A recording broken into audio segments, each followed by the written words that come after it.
그렇게 투자하는데 전업투자가 되나요? 이렇게 물어보실 수 있잖아. 전업투자 여러분들이 잘못 생각하고 계신 것 중에 하나가 소액으로 막 단타 맞히는 게 아니에요. 1년에 한두 번이라도 이렇게 수익이 나면은 바로 금액이 몇천에서 막 몇 억으로 이렇게 찍혀버리니까. 질문이 있습니다. 주식을 한 사람들의 입장에서 생각을 해봤는데요. 본인의 원칙을 세웠다면 확률이 올라가기 전까지 소액으로 계속해서 하는 게 좋을지, 아니면은 좀 비중 베팅도 과감하게 하면서 손실 볼 확률이 있더라도 그렇게 좀 성장을 하는 게 좋을지에 대해서 되게 궁금하거든요. 지금 내가 나만의 기법이 이렇게 정해지지 않은 상태에서 확률이 잘 나오는 기법을 계속 검증하는 기간이 되게 필요하잖아. 그 기간이 뭐 빨리 나온다면은 몇 개월 안에 나올 수도 있고, 좀 오래 걸린다면은 뭐 1년이 걸릴 수도 있단 말이야. 계속 못 찾을 수도 있는 거고. 보통 그 두 가지 경우가 확률에 대한 기법 베이스랑 비중 배팅에 대한 거는 다른 영역이라서, 기법은 말 그대로 확률이 좋은 전략을, 타점이나 전략들을 구하는 과정인 거고, 이런 비중 배팅은 나의 이제 그릇을 키우는 또 하나의 어떻게 보면 실력인 거지. 똑같은 자리에서 비중 배팅을 그래도 어느 정도 해본 사람이어야 큰 돈을 넣어도 마음이 흔들리지 않고 어떻게 보면 신법을 유지할 수 있게 되는 거지. 그래서 그 두 가지는 같이 간다기보다는 당연히 확률이 먼저고, 기법에서는 내가 확실하게 꾸준하게 우상향할 수 있는 기법을 먼저 충분히 검증한 이후에, 그리고 나서 손절이나 뭔가 그런 대응만 한다면 꾸준하게 수익이 나는 기법인 거잖아. 그 상황에서 비중 배팅을 잘 넣으면서 내 그릇을 서서히 키워 나가는 게 중요한 거지. 근데 대부분 많은 분들이 실수하는 게, 확률이 좋은 기법을 만들고 있는 과정에 통계적 오류지, 샘플링의 오류라고 하는데, 충분히 샘플을 검증하지 않았는데도 불구하고 그냥 최근에 비슷한 패턴 그런 식으로 몇 번 그냥 먹어봐서, 시장도 어느 정도의 트렌드라는 게 있는데 최근에 특정 패턴이 연속으로 먹혔어. 근데 그게 불과 뭐 한 달도 안 됐다고 쳤는데 그거를 마치 난 이거 검증했다 이렇게 생각하시는 분들이 있는 것 같아요. 물론 이번 달 같은 경우에는 그런 게 잘 나올 수도 있는 거고, 어떨 때는 뭐 상하가 타자키 같은 게 잘 될 때가 있는 거고, 어쩔 때는 눌림목이 굉장히 잘 될 때가 있는 거고, 돌파가 잘 될 때도 있는 거잖아. 그래서 시장 상황에 따라서 그런 거는 계속 변하는데, 그냥 최근 한 달 동안에 내가 이걸로 좀 수익이 됐어. 그러면은 그걸 가지고 그냥 검증했다고 생각을 해버리는 거야. 그렇게 짧은 기간에 검증했다고 생각이 들어서 거기서 갑자기 비중 배팅으로 넘어가 버리면은, 시장이 한 달 뒤에 또 두 달 뒤에 바뀌기라도 된다면은 그때 먹었던 거를 이제 다 뱉어내는 거지. 그러면 그때 내가 이거를 검증했다고 생각을 했는데 이게 안 먹히네? 라고 또 그때 한 번에 또 슬럼프 같은 게 경험을 하게 되고, 그러면 또 그때 그 상황에 맞춰서 또 뭔가 찾게 되고, 반복인 거지. 그런 식의 오류를 하시는 분들이 많아. 샘플링의 오류고, 그런 샘플링을 어떻게 해야 되냐, 최근 기준으로 샘플링을 하면 안 돼. 그러니까 아무래도 이게 그런 편향이 생길 수밖에 없는 게, 그러니까 내가 최근에 경험했던 거니까 머릿속에 좀 더 강하게 박혀있잖아. 수익이 났던 게 더 기억에 강력하게 남아있고, 수익을 냈던 종목이 계속 쳐다보게 되어 있는 거고, 강하게 머릿속에 편향으로 박혀있으면은 제대로 된 통계적 검증이 되는 게 아니라 결국에는 내가 느꼈던 생각, 감정대로 나도 모르게 그렇게 해석을 하게 되는 거지. 그래서 당장 이번 달 가지고 하는 게 아니라 기간을 여유 있게 두고 3개월에서 6개월까지도 길게 두고, 시장 상황이 어느 정도 중간중간에 변하는데도 불구하고 확률이 얼만큼 나오는지 적어도 한 타점을 본다고 했을 때 여러 가지 조건을 넣어서 뭐 한 30번 이상의 매매를 해봐야겠지. 두세 번 그걸로 먹었다고 검증했다 이러면 안 되잖아. 적어도 똑같은 눌림목이든 똑같은 뭐 돌파의 자리든 아니면 재료든 간에 적어도 30번 이상의 매매는 해보고 검증을 해야 된다. 보통 그 정도는 적어도 해봐야 돼. 그래서 대부분 많이 하는 분들이 그런 실수가, 충분히 검증하지 않았는데도 불구하고 그걸 검증했다고 착각하는 거. 이거를 진짜 정말 조심하셔야 됩니다. 그런 편향에 여러분들은 좀 빠지지 마시고, 오랜 기간 조금씩 소액으로 검증을 충분히 해본 이후에 그때 비중 배팅을 연습을 하셔도 늦지 않아요. 내가 지금 당장 욕심이 앞서서 그냥 최근에 한두 번 수익 낸 패턴 가지고 비중 배팅을 해가지고 이번 한 번만 더 주겠지, 그러니까 이런 식의 요행을 좀 바라게 되거든요. 그래서 그런 식의 실수를 하시지 않아야 돌아가는 그런 시행착오를 줄일 수 있지 않을까. 실제로 제 주변에도 전업투자 하시는 한 분이 있는데, 그 형이 있는데, 그 형 같은 경우에도 자산이 되게 많아요. 근데 뭔가 하나 본인이 만약에 검증을 하는 데 있어서 이전에 뭐 검증하는 과정이 얼마로 한다 그랬다, 10,000원으로 한다 그랬던가 뭐 100,000원으로 한다 그랬더라, 말도 안 되는 금액을 가지고 1년 내내 돌린 거야. 1년 내내. 그분이 자산이 내가 봤을 때는 거의 10억 단위, 20억 단위가 훨씬 넘어가는데도 10,000원 가지고 매매를 한다는 거야. 뭐 10만 원이었던 것 같아. 굳이 그렇게까지 적게 안 해도 되는데도 불구하고. 그래서 물어봤지. 왜 이렇게 오랫동안 조그만 금액으로 하냐. 아니 좀 뭐 당연히 안 보이는데, 아직 모르는데 왜 굳이 돈 아깝게 왜? 왜 그렇게 도박처럼 왜 굳이? 이렇게 하는 거야. 좀 딱히 할 말이 없잖아. 다 맞는 말이잖아. 굳이 아직 잘 모르는 건데 왜 크게 돈 아깝게, 먹어도 운이고 뭐 이러면 또 뭐 원칙이 안 돼서 이런 거고 그런 거니까. 그래, 그럴 수 있네. 근데 되게 이성적인 생각을 그렇게 하고 있더라고. 내가 이거를 충분히 검증하지 않는데 욕심 때문에 비주얼 하고 있는지 아닌지 이번 기회에 한번 생각해 보시기 바랍니다. 그리고 다음 질문 또 있습니까?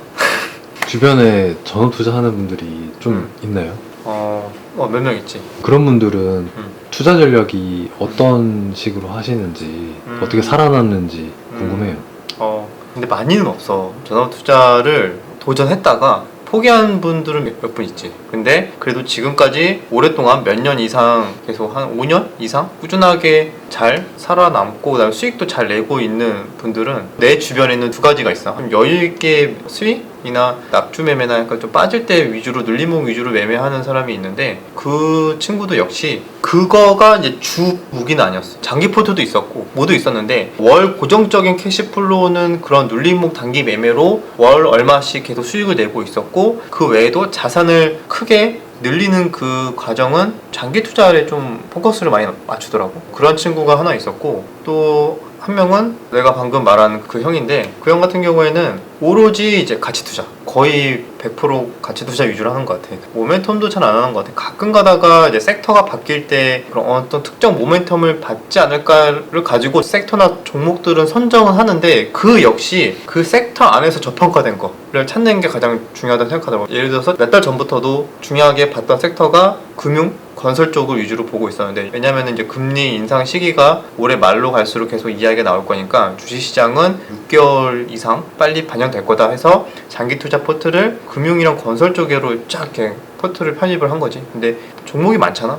그 중에서도 확실하게 저평가된 게 뭔가부터 이제 분석을 해서 이런 식으로 가치 투자 위주로 가는 그분이 있고, 그렇게 투자하는데 전업 투자가 되나요? 이렇게 물어보실 수 있잖아. 전업 투자 여러분들이 잘못 생각하고 계신 것 중에 하나가, 전업 투자라고 해서 큰 돈이 아니고 소액으로 막 단타 맞추는 게 아니에요. 이렇게 가치 투자하면서, 왜냐면은 그 자본금이 크면은 1년에 한두 번이라도 이렇게 수익이 나면은 바로 금액이 몇천에서 막 몇억으로 이렇게 찍혀버리니까, 그런 식으로 전업 투자를 좀 여유 있게 하시는 분들도 계십니다. 장기 투자로도 여유 있게 스윙이나 가치 투자로 하는 분들도 계시고, 그런 분들은 보통 저평가된 종목들을 여러 가지 이제 매집을 해놓고, 그게 이슈를 받아서 반영이 됐든 아니면 테마주로 갑자기 엮이는 거야. 뭐 어디 테마를, 뭐 생뚱맞게 정치 테마를 엮이면 더 땡큐라고 하더라고. 정치 테마를 엮이면 원래 이게 내 생각에는 한 6개월을 기다려야 올라간 녀석이었는데, 갑자기 뭐 정치 테마에 엮여갖고 일주일 만에 50% 올라가 버리는 거야. 그러면 내 원래 목표 가고 왔네 하면 땡큐 하면서 팔고 나오고, 그런 식으로 좀 여러 가지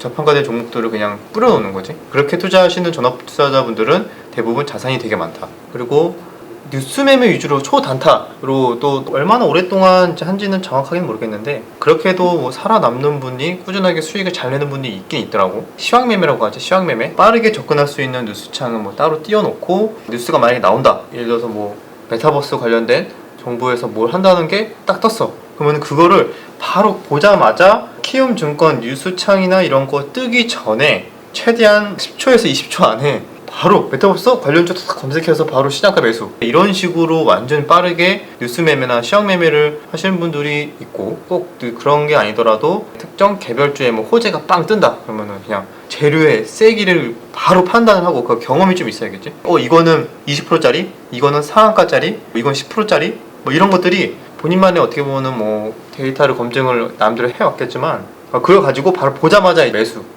이렇게 해서 돌파 매매 비슷하게 시황 매매를 하시는 분들도 계시다. 근데 경험이 부족한 분들이나 초보자분들은 이 방법을 쓰면 좀 위험하고요. 그분들도 대부분 뉴스 매매를 진짜 오랫동안 하신 분들이 많아요. 적어도 몇 년 이상 계속 그것만 파서 그걸로 한두 번 깡통도 차보고 큰 손실도 보고, 이런 분들이 아마 유연하게 손절이든 이런 것들이 좀 다 가능하지 않을까 생각을 합니다. 그래서 생각보다 주변에 전업 투자자분들이 별로 없고, 특히 단타로 계속 자산을 막 이렇게 불려나가는 분들도 많이는 없다. 꾸준하게 올라가는 사람들이 있어도 결국에는 큰 돈 버는 분들은 단타로 생활비 그다음에 장기 투자로 자산 레벨업, 보통 이런 식으로 가는 분들이 많은 것 같아요. 자, 다음 질문은 세력의 흐름을 잘 파악하는 편이신 것 같더라고요.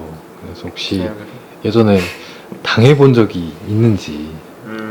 당연히 많이 당해봤지. 특히 요즘에도 우리가 흔히 이제 세력이 약간 장난질이라고 표현을 하는데, 요즘에는 그래도 많이는 없는 편이야. 그나마 요즘에 있어봤자 쭉 돌파하듯이 막 슈팅 나오다가 그냥 차익 실현이 금방 슉 나오는 거? 그 정도의 장난질은 장난질 아니긴 한데 그냥 차익 실현이지. 근데 예전에는 한 5년 전만 해도, 5년 전이나 10년 전 그 사이만 해도 정말 심했어. 가짜뉴스나 아니면은 말도 안 되는 걸로 하한가 보내고 나서, 그리고 나서 대부분 털리잖아. 다음날 말 개파락까지 하면은 조금씩 팔기 시작하지. 하한가 보내고 다음날 개파락한 이후에 그날 바로 상한가 보내고 다음날까지 상한가 가고 막 이런 식으로 너무 막 이런 다이나믹한 그런 주가 흐름들을 장난질을 좀 많이 쳤지. 상한가 가는 척 하다가 그냥 바로 그냥 악재 내보내면서 막 하한가 보내버리고 막 이런 식의 장난도 많이 쳤던 것 같고, 그래서 그때 많이 기준들이 생겼지. 그런 거 당하면서 시가총액이 너무 가벼운 애들은 이런 식으로 장난질을 많이 하는구나라는 거를 이제 배우게 되고, 거래대금도 그만큼 중요하다는 걸 알게 됐고, 적어도 올라간 이유가 확실하게 있는 녀석, 테마나 호재가 확실히 있는 녀석이어야 되는구나라는 것도 알게 됐고, 뭐 재료의 소멸이 언제 되는지도 꼼꼼하게 체크하는 습관이 어떻게 보면 그렇게 세력들한테 많이 당해봤기 때문에 이런 기준들이 하나 둘씩 쌓이고 쌓여서 지금은 이제 딱 종목을 봤을 때 얘는 해도 되는 녀석, 얘는 피해야 되는 녀석, 이런 것들이 잡힌 것 같아. 오늘 얘기해 주신 게 도움이 많이 됐네요. 그래서 요즘 시장이 델타 변이 바이러스다 해가지고 또 약간 분위기가 살짝 좀 안 좋아지고 있는 것 같은데, 일단 올라가는 종목들만 봐도 그 분위기를 좀 알 수가 있는 것 같아. 보면은 정치 테마, 오늘 월요일입니다. 21일 월요일인데 정치 테마에 다 몰렸고, 진단키트에 몰리고, 백신이나 그나마 몇 개 바이오 몇 개 말고는 나머지 종목들은 거의 다 힘을 못 쓰는 모습들을 좀 나오고 있어요. 심리가 별로 안 좋으니까 이런 소수 정치 테마나 뭐 대북 테마나 이런 거에 몇 개만 몰리는 것 같고요. 이런 시장일수록 물론 단타나 단기 매매를 잘 하시는 분들은 몰리는 거에서만 놀면서 잘 대응을 할 수 있겠지만, 그게 아닌 분들은 생각보다 조금 힘든 시장이 좀 될 수도 있을 것 같다고 생각을 합니다. 그래서 이럴 때일수록 너무 욕심내지 마시고, 내가 잘할 수 있는 시장이 올 때까지 손절이든 비중 조절 또는 소액으로 연습을 좀 하시면서, 이럴 때 또 그런 시행착오를 많이 겪을 수 있죠. 손실 났던 거, 손절했던 거 빠르게 복구하고 싶어서 제가 처음에 말씀드렸던 충분히 검증이 되지 않은 기법에도 불구하고 요행을 바라면서 비중 배팅 해서 운 좋게 먹으면은, 이런 경우에는 운 좋게 먹어도 문제, 못 먹어도 문제죠. 먹으면요, 왜 문제냐면 그렇게 요행을 바라면서 운을 믿고 배팅했던 게 수익이 짜릿하게 났어요. 그러면 그게 머릿속에서 사람들은 사라지지 않습니다. 내가 이렇게 매매했던 게 수익이 났던 그 짜릿함이 머릿속에서 절대 사라지지 않아요. 그래서 그런 매매를 계속 하게 됩니다. 언제까지? 그 이상 다 뱉어낼 때까지 계속 하게 되니까요. 그런 식의 매매는 먹어도 문제, 안 먹으면 뭐 손실 더 커져서 문제. 그러니까요, 항상 침착하게 본인의 기법대로, 원칙대로 잘 하고 있는지 계속 이런 시장일수록 점검하고 대응 전략을 다시 세워서 대응하시길 바라겠습니다. 여기까지 도움이 되셨다면 구독과 좋아요, 댓글 부탁드리도록 하겠습니다. 다음 영상에서 뵙겠습니다.